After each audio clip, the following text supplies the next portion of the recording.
Russia's Stavropol territory Santukida handakta pangthokkhiba taramanga shuba full contact fighting World Cup ta champion oikraba Manipurgi pro MMA fighter Bambam Thounaojam ngasi imfada thunglakhibaga loinana Manipurgi miyamna haraute amna okre World Champion gi title asi thokliba irang asida awa ana nanglaba sing amadi Leibak asigi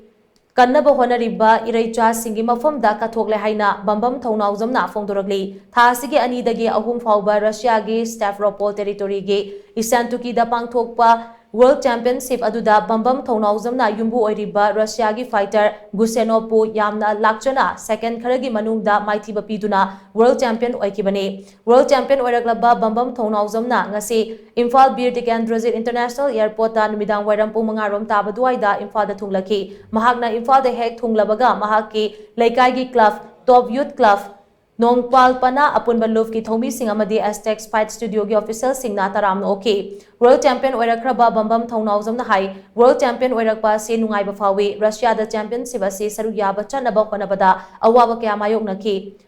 Leibak miyam gi mateng na ngasi mahakna title asi lawang ambane World Championship ki title asi thokliba irang asida awa ana nanglaba sing amadi Leibak asi Kanaba Hotnariba Ireicha singi mafamda Kathokle haina mahakna makhataki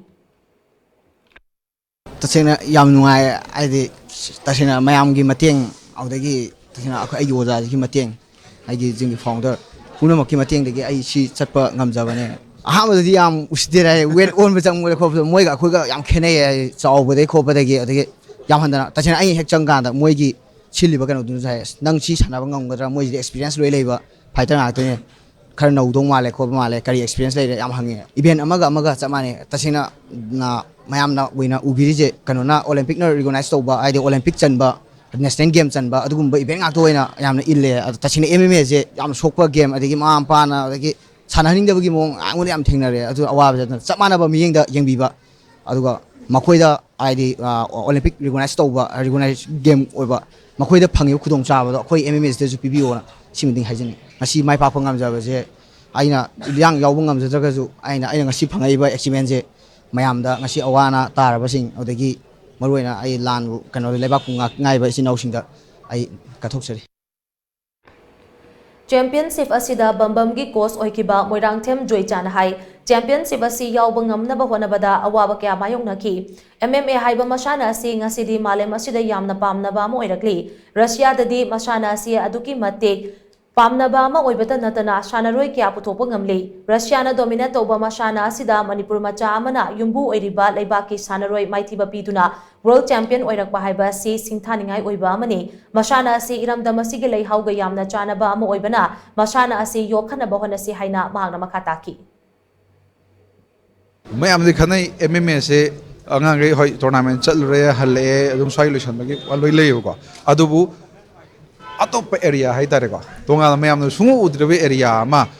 achop ama leire haitare ada sigise aduna dargadi mayam ke togi MMA promote torten all over lam gutim bak engbiyo ba akhoi developing country ogera develop country ogera kaido bagi MMA da focus story no hai bagi result mayam am leiyo ko si akhoi na khoji hai roga understand do banga moi hai draga sung moi na hai sinma yang bada hold dang yang nare mesti phone yang nare ko sab manai level ju atopam lakine na hai janinge aduga lengak tadi any akhoi angang ngai na war ko matamda mainly problem no je sana ba chatpa diet player ong wa yam leiba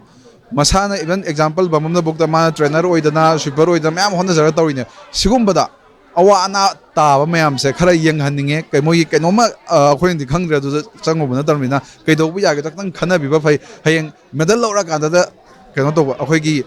receive torga moi oina award pi bodong to medal loba mayam ngamakri je angang tara loga da ongi angani khak lori manong kari gi no na phajna thijan biraga tara antara kun long na khona haninge